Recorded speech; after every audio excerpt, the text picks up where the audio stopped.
Israel's strategy to stop Iran's existential threats. Israel is willing to take action to prevent Iran obtaining nuclear weapons, Israeli Defense Minister Benny Gantz said this week. His statement framed part of a full-court press of Israel warning of Iran's regional threats as Tehran continues to enrich uranium.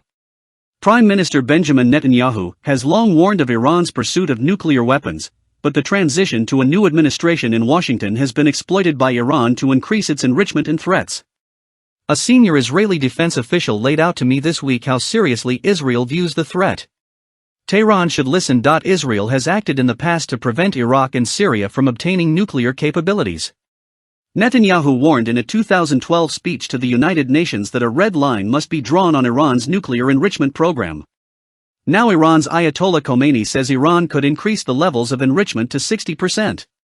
This is a nuclear numbers game that Iran uses like a game of chicken with the US, hoping the Biden administration will blink and jump right back into an Iran deal 2.0. For Israel, it's essential that the US understand Jerusalem's views. Israel doesn't want a nuclear arms race in the region.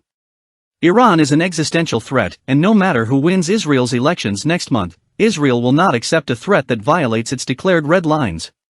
At the same time, Israel wants the US and its Western allies to know that they can count on Israel to confront Iran's proxies and various entrenchments throughout the region. In January 2019, former Israel Defense Forces Chief of General Staff Gadi Eisenkot revealed that Israel had carried out more than 1,000 airstrikes on Iranian targets in Syria.